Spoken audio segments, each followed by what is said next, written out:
El Ministerio de Trabajo salió a inspeccionar el cumplimiento de protocolos sanitarios en empresas y encontró que 56% de ellas los incumplían en algún grado.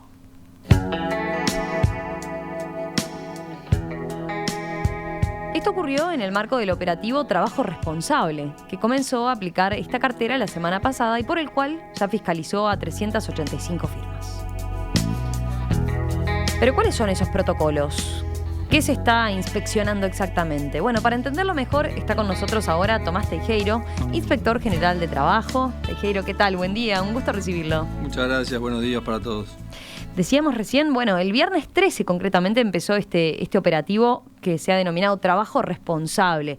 Hay quien puede preguntarse, bueno, ¿por qué recién ahora? ¿A 8 meses se comienza o es que ya se venía haciendo, ustedes venían relevando estas cosas, controlando los protocolos y bueno, ahora cobra otra fuerza? Hay que distinguir, está muy buena la pregunta y te lo agradezco, Romina. Hay que distinguir dos etapas bien claras. La Inspección General de Trabajo desde el 13 de marzo inició una ardua tarea vinculada con la pandemia. El mismo 13 de marzo, en que el Poder Ejecutivo declara la emergencia nacional sanitaria, la inspección que preside el Consejo Nacional de Salud y Seguridad en el Trabajo, junto con el Consejo, dicta la resolución 52 que de alguna manera marca el camino en materia de protocolos vinculados con las relaciones laborales, junto con la resolución 54 de 2 o 3 días después. En ambas se establece la necesidad de que las empresas tengan un protocolo adecuado a cada área de actividad y que las empresas además sean capaces de adaptar dichos protocolos con los estándares básicos que deben de tener los protocolos a la idiosincrasia propia de la empresa o de la actividad, pero sin perder de vista siempre el tema de la salud y seguridad. ¿Esto por qué? Porque el área de salud y seguridad, los convenios internacionales y la normativa interna del Uruguay la pone a cargo de la empresa. Es la empresa la que debe velar por la salud y seguridad de sus trabajadores. A partir de ahí, de esa fecha, iniciamos un intenso procedimiento inspectivo vinculado con COVID-19 que nos llevó que desde los meses de marzo a octubre, al 31 de octubre, tengamos aproximadamente un 100% más de actuaciones inspectivas que hubo en el mismo periodo, comparado con el mismo periodo del año pasado. Es decir, que no es que la inspección con el operativo Trabajo Responsable comienza a preocuparse por la pandemia, sino que la Inspección General de Trabajo, a instancias de todo el Poder Ejecutivo, pero particularmente del ministro Mieres, del subsecretario Aristi y del director de Trabajo, porque esto tiene una incidencia muy directa también en las relaciones laborales, y de quién habla, la tuvimos desde el principio, esa impronta de control de cómo se daba esto. ¿A qué obedece el lanzamiento de este operativo Trabajo Responsable hace días atrás? Nosotros detectamos en el transcurso de estos meses cómo, llamémosle, el estado de ánimo de las empresas y los trabajadores fue cambiando con relación al virus y cómo de alguna manera se fue bajando la guardia, ¿verdad? Entonces, ante la constatación de esa circunstancia y los datos objetivos que tenemos del Ministerio de Salud Pública que nos iban marcando determinado aumento en la cantidad de contagios y una capacidad de seguimiento de los brotes que se daban en ambientes intrafamiliares, muchos de ellos vinculados con el trabajo o con, llamémosle, actividades paralaborales, como pueden ser las reuniones de esparcimiento entre compañeros de trabajo, etcétera, es que decidimos hacer visible este trabajo que ya veníamos realizando en forma muy intensa e intensificarlo más, poniendo más recursos para esto, a los efectos de abarcar desde el punto de vista de la comunicación más de lo que ya habíamos hecho con la resolución 52 y 54 y con lo que era la tarea de campo. ¿Por qué? Porque entendíamos que el país estaba entrando en una etapa donde ya los protocolos debían estar redactados, debían de alguna forma estar internalizados en las empresas y debíamos ahondar en esa fiscalización para atender la circunstancia actual. ¿En la práctica cómo es? Porque, a ver, ahora estamos hablando particularmente del control de los protocolos, pero obviamente la inspección como tal tuvo, imagino, mucho trabajo en estos meses, ¿no? Donde también se dio, por ejemplo, mucho envío al seguro de paro y bueno, también estaba la necesidad, imagino, de ustedes como inspección de controlar que efectivamente el trabajador estuviera en seguro de paro y no estuviera trabajando y el empresario en todo caso pagándole por afuera, ¿no? O el seguro de paro parcial. Entonces, ¿cómo es? Una vez que viene la Inspección General de Trabajo, lo que hace es abarcar todos los campos, abarcar el protocolo, abarcar estas cuestiones más que tienen que ver con la reglamentación laboral propiamente dicha. Está muy buena la pregunta porque hay una cosa como abogado laboralista yo obviamente que ya la conocía, pero a veces se me dificultaba explicarle a diversos actores del mundo laboral, y ahora desde la inspección sigo percibiendo que es una dificultad que tienen los administrados en percibir o entender el funcionamiento de la inspección. La inspección tiene dos áreas bien definidas de acción. Una es el área de condiciones generales de trabajo, que es la que se ocupa de la parte formal, o sea, que el pago del salario se haga en la fecha que estipula la ley, que el recibo cumpla con las formalidades que tiene que tener, que las licencias se tomen de la manera que se tienen que tomar, que las horas extras que se realicen sean de acuerdo a la legislación o de acuerdo a las autorizaciones obtenidas y demás. Y por otra parte el área de condiciones ambientales de trabajo, que es la que regula todo lo que tiene que ver con la salud y la seguridad. Por ponerlo con ejemplos gráficos, que en un ambiente laboral no existan riesgos como pueden ser, por llevarlo a un extremo tonto, ¿no? No sé, cables pelados, instalaciones eléctricas fuera de forma, una baranda que no esté, un ascensor que no funcione correctamente, una escalera que no cumpla las condiciones, que no tenga la ropa de seguridad.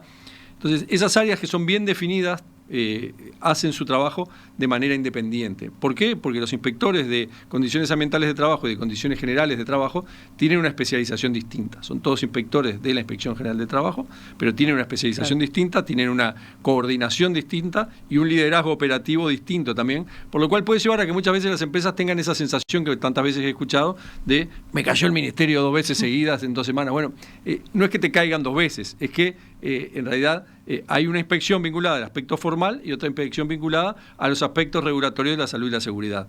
Por eso es que se tiene esa sensación.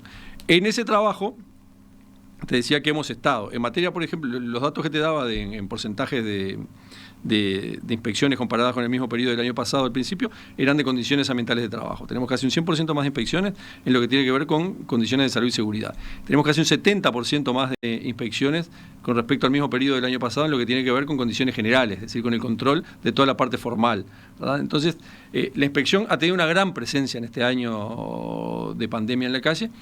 Por un lado, por lo que está vinculado con la salud y seguridad, y por otro lado, por lo que está vinculado con la formalidad y con el gran esfuerzo que ha hecho el Estado uruguayo y que hemos hecho todos los uruguayos para establecer herramientas con las que paliar la situación económica y que obviamente está muy mal abusar de ellas. Entonces, el cuidado del buen uso de los seguros de desempleo, fueran totales o parciales, es algo que fue para nosotros un desvelo, porque como todo, detrás de esto había recursos finitos para poder atender a la gente que lo necesitaba, ¿verdad? ¿Dan abasto con un crecimiento tan grande de la necesidad de inspeccionar? Bueno, los inspectores son un cuerpo de inspectores al cual yo siempre manifiesto mi agradecimiento, porque obviamente que yo soy un inquilino, llegué y ellos ya estaban ahí, ¿no? Y además vale la pena decirlo porque yo soy un gran defensor de la institucionalidad y de la continuidad. Vale la pena decirlo que yo me encontré con un muy buen grupo de inspectores porque habían tenido buenos líderes también en el pasado, ¿no? Había los inspectores generales de trabajo que hubo en la inspección, gente muy dedicada y gente muy profesional en lo que hacía y lo hizo bien. Yo, me gusta repetirlo porque no me gusta que a veces esos discursos que parece que tienen como una suerte de complejo de génesis, que todo empezó en determinada época, ¿no? Acá hay una continuidad que yo creo que está bueno recalcarla porque es un orgullo para todos los orientales que la inspección y el Ministerio de Trabajo funcione bien. Hay que recalcar que la inspección la semana pasada cumplió 105 años, o sea, la inspección es previa al Ministerio de Trabajo y es algo muy bueno porque sobre todo nos da mucho reconocimiento desde el punto de vista internacional porque Uruguay tiene una gran tradición en materia de protección y de tutela de los derechos de los trabajadores. La capacidad inspectiva de la inspección es una capacidad, como te decía, muy profesional y que además está muy aceitada en el funcionamiento nacional. Tenemos inspectores que saben manejar el país de una manera muy diligente, por lo cual dan respuesta, por ponértelo en un ejemplo clásico, ¿no? A un accidente de trabajo lamentablemente grave o fatal, en menos de 24 horas hay un inspector en el lugar de los hechos, menos de 12 horas normalmente, ¿no? La distancia en Uruguay nos permiten estar en el punto más lejos en 6-7 horas. Entonces tenemos una capacidad inspectiva que se desarrolla. Obviamente, como insisto, depende de recursos finitos, desde el punto de vista económico y desde el punto de vista humano, requiere un gran trabajo de organización para estar en aquellos puntos que suelen ser más álgidos o donde detectamos en nuestro mapa de riesgo que puede haber una mayor tendencia al incumplimiento, en este caso de lo que tiene que ver con los protocolos COVID.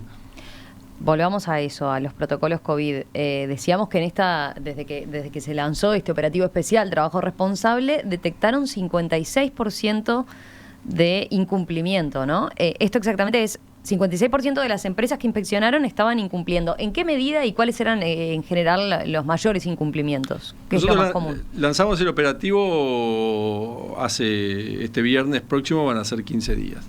Analizamos los datos del primer fin de semana y nos dio un 40% de incumplimiento, lo cual ya nos preocupó bastante, y al hacer el análisis al término de una semana nos dio el 57%, lo cual nos alarmó bastante más, porque a pesar del anuncio nos encontramos con que estos incumplimientos eran sostenidos y marcaban un número preocupante, en un momento en que, como dijo alguien, entendemos que la responsabilidad por el manejo de la pandemia también es de cada persona, de cada ciudadano, ¿verdad? Y entendemos que todos debemos tener un grado mínimo de solidaridad y de responsabilidad con el resto. Los incumplimientos se han dado de todo tipo. Hemos relevado desde empresas que no tenían protocolo, empresas que no tenían protocolo ninguno, empresas que no tenían un protocolo ajustado a su idiosincrasia, empresas que no le habían hecho a su personal la inducción del protocolo, porque aunque no parezca real, hay muchas veces que hay personas que no comprenden el funcionamiento de la pandemia, ¿no? Cuáles son las condiciones de contagio, de cómo se propaga el virus. Entonces es necesario... O sea que no basta con tener el documento del protocolo, sino que tiene que trasladárselo y asegurarse de que el trabajador lo haya entendido. Dijera un profesor mío de facultad, la diligencia del buen hombre de negocios es como la del buen padre de familia, ¿no? No alcanza con poner un papelito en la pared que diga lavate las manos, usa alcohol y todo lo demás. Tenés que explicar por qué eso debe ser así. Es como cuando estás hablando de condiciones de seguridad en el trabajo, en altura. No alcanza con darle a la persona un arnés.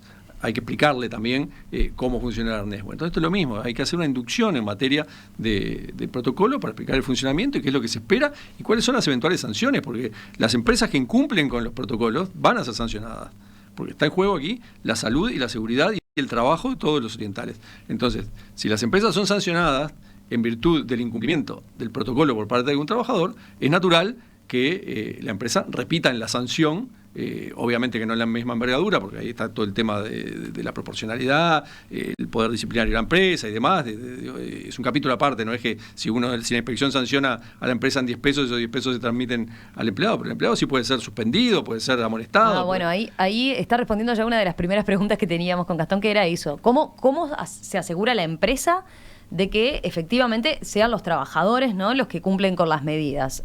Por lo que decía, es responsabilidad de la empresa hacer cumplir el protocolo. Y ahí tiene que ajustar entonces las clavijas. Bueno, es así, pero si te parece, Romina, terminamos los incumplimientos y ahora vamos a la potestad disciplinaria. Los incumplimientos más comunes son la falta de protocolo, la falta de inducción, aunque parezca mentira, la falta de respeto a los aforos marcados por los distintos protocolos o que nos los dicta el sentido común, porque hay protocolos en determinadas áreas de actividad que no te dicen un aforo de X personas por metro cuadrado, incluidos los trabajadores, ¿verdad? Pero sabemos que tenemos que tener un distanciamiento físico de 2 metros. Entonces, bueno, el sentido común también hay que aplicarlo. Uno no puede ampararse en la falta de sentido común para, de alguna manera, no colaborar con el cuidado de la pandemia. El cuidado del aforo, el distanciamiento físico, el uso de tapabocas, y en aquellos lugares donde las condiciones físicas no se dan, establecer las medidas de contención necesarias, la existencia de mamparas, la aireación natural, el poco uso de los aires acondicionados, todas esas cuestiones que a esta altura yo creo que todo el mundo las sabe y que son de sentido común, son las que hemos constatado en diversos grados de incumplimiento en distintas empresas. Con respecto a lo que hablábamos recién a las potestades disciplinarias de la empresa, nosotros tenemos 2 áreas bien definidas, ¿no? Tenemos, por un lado, la empresa que, como te decía al principio, las convenciones internacionales y nuestro derecho la hacen ser la parte activa en el cuidado de la salud y seguridad de los trabajadores. El responsable de la salud y seguridad de los trabajadores en el ámbito laboral es la empresa. Por tanto, la Inspección General de Trabajo, el Ministerio, a quien sanciona si se detecta determinado incumplimiento de los protocolos o de las condiciones de salud y seguridad o de las condiciones formales, es a la empresa. La sanción del Ministerio es a la empresa. Ahora, si ese incumplimiento en el que ha incurrido la empresa tiene como causa una conducta incumplidora o no respetuosa de los protocolos por parte de los trabajadores, la empresa está en todo su derecho de aplicar la potestad disciplinaria correspondiente. La potestad disciplinaria correspondiente de la empresa es la que todo el mundo conoce en materia de derecho laboral, que debe ser progresiva, que debe ser gradual, pero que impone al trabajador sanciones que van desde las que no tienen contenido económico, como pueden ser la amonestación, o la observación o el apercibimiento, a aquellas que tienen contenido económico, como pueden ser las correspondientes suspensiones por 1 día, 2 días, 3 días, 5, lo que sea, ¿verdad? Entonces, ahí está ese juego que el derecho laboral uruguayo prevé, que lo prevé para cualquier circunstancia en la que un trabajador no cumpla con la potestad disciplinaria de la empresa. Aquí el agregado está en que el incumplir con esto es incumplir también con algo que es de interés nacional, porque esto es una causa de todos. Entonces tiene que haber un protocolo que tiene que estar correctamente inducido a los trabajadores, y si de cualquier manera el trabajador lo incumple, ahí puede ser sancionado, digamos, Claro, por la sí. empresa. Sí. Hay un terreno un poco farragoso quizás, ¿no? Porque, por ejemplo, una empresa que quizás tiene una cultura en la cual el propio jefe quizás no lo está respetando, y justo en la inspección cae y queda el trabajador en el medio, pero lo puede terminar pagando los platos rotos quizás.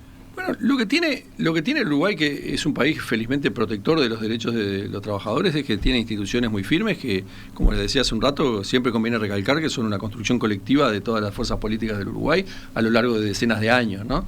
Entonces, la Inspección General de Trabajo es una oficina que funciona muy bien desde el punto de vista de la tutela de los derechos de los trabajadores en el caso en que existan abusos de cualquier tipo, ¿no? En el caso de que tú comentabas recién, de que una empresa traslade una sanción indebida a un trabajador porque, llamémosle por una arbitrariedad, el trabajador tiene los mecanismos para ponerlo en conocimiento de la administración, de manera de que operen los mecanismos de tutela que hay, ese tipo de casos que pueden ser de abuso o de acoso laboral, o bueno, de tantas cuestiones que el derecho laboral es muy rico en institutos que protegen esto, pero sin duda que los elementos como para que de alguna manera contener también conductas abusivas por parte de la empresa están.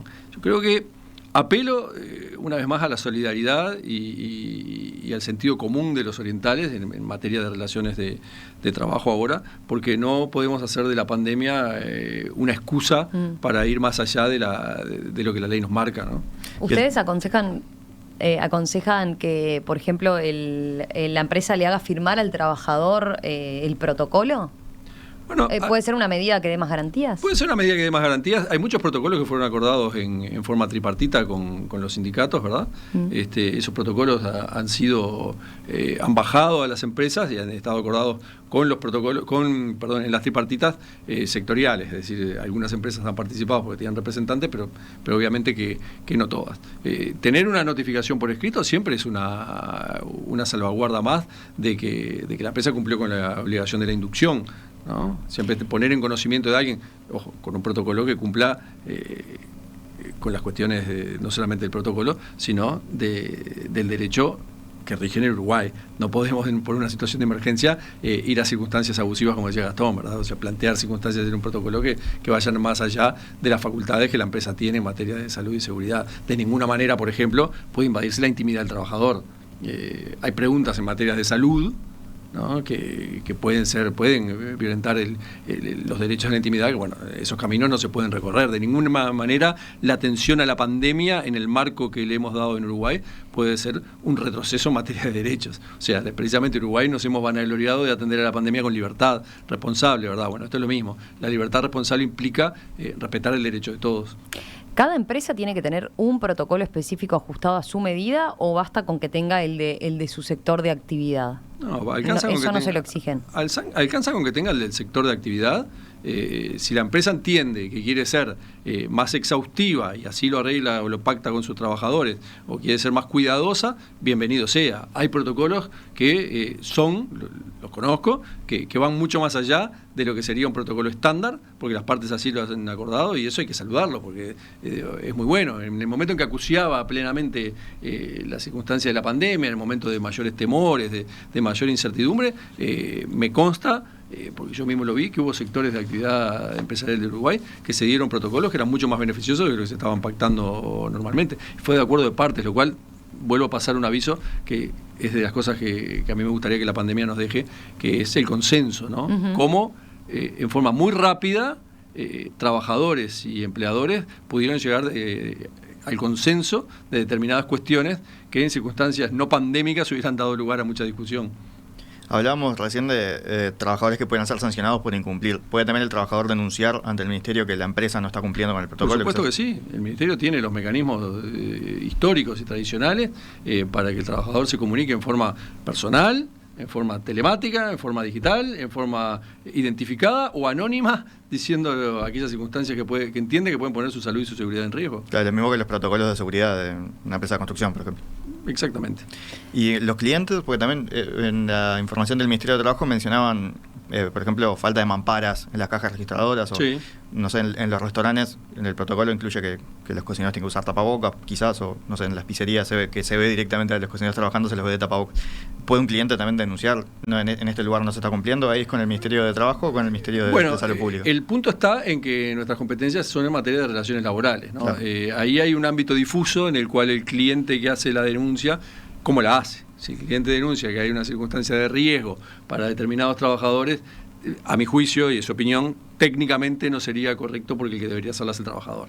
Pero sin perjuicio de eso, el recibir una denuncia de esas se canaliza ante la autoridad competente en esta materia, el Ministerio de Salud Pública, y obviamente que al pasar por nuestro filtro, si entendemos que puede haber una circunstancia de riesgo para determinados trabajadores, el Ministerio actúa de oficio, ¿no?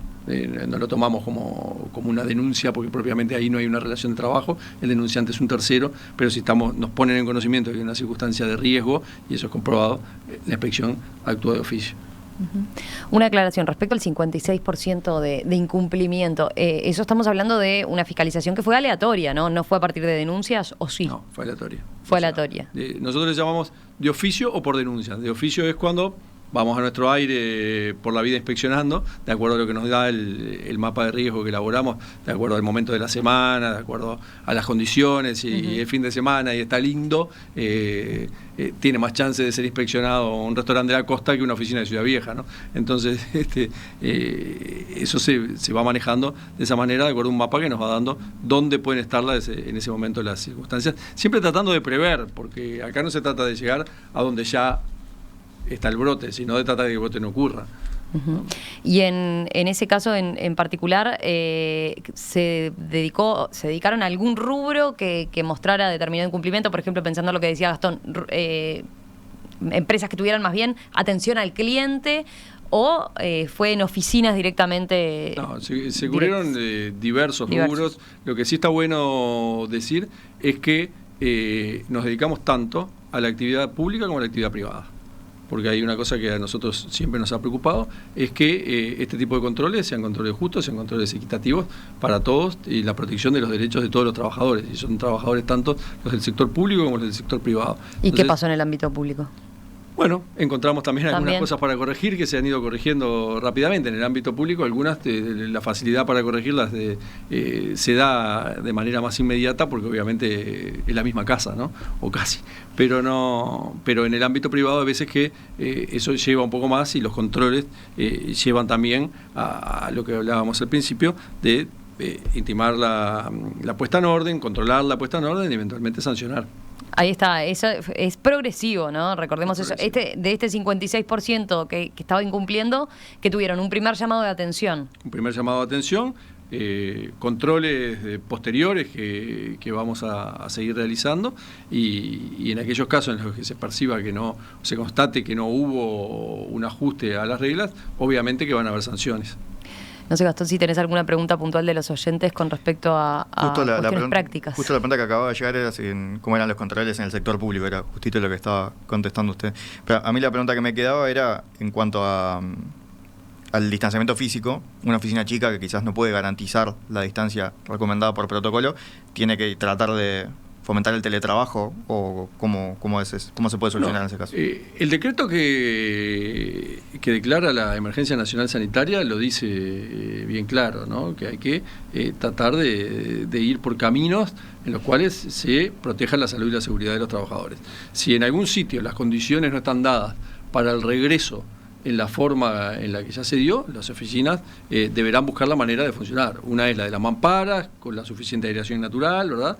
Otros optarán por el teletrabajo, como nos consta en la inspección, que hay muchas empresas que han optado por mantener el teletrabajo, pero en definitiva la decisión final es la que tiene el poder de orden de la labor productiva, que es el empresario, y como él es el responsable final, el que debe velar por la salud y la seguridad, la decisión final recae sobre sus espaldas, pero puede establecer mecanismos accesorios para mejorar las condiciones, o optar por el que le resulte más cómodo, siempre y cuando por delante esté la salud.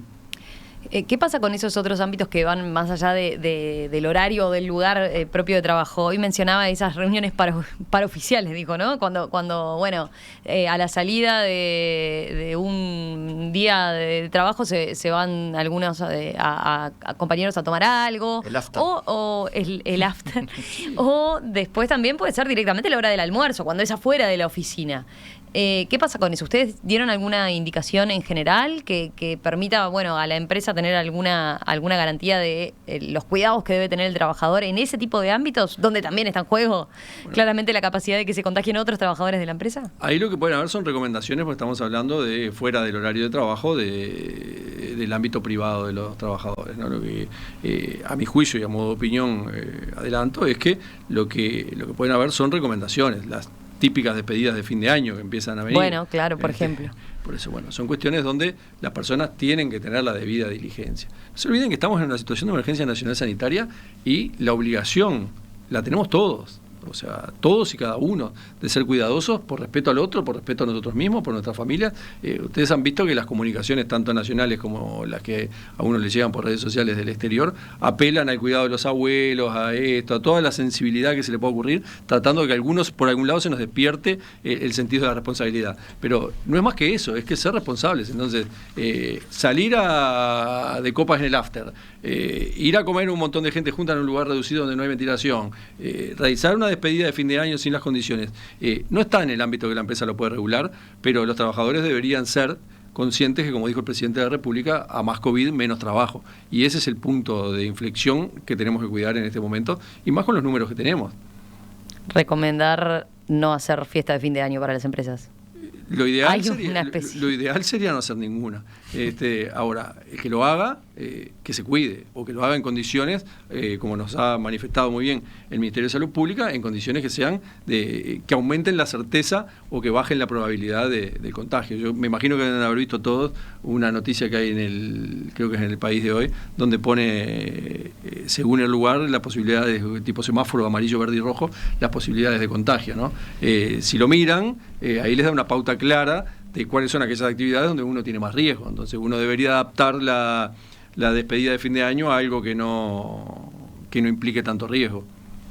Tomás Teijeiro, Inspector General de Trabajo, gracias por estos minutos esta mañana aquí en Perspectiva. Por favor, gracias a ustedes, Romina y Gastón, muy amables.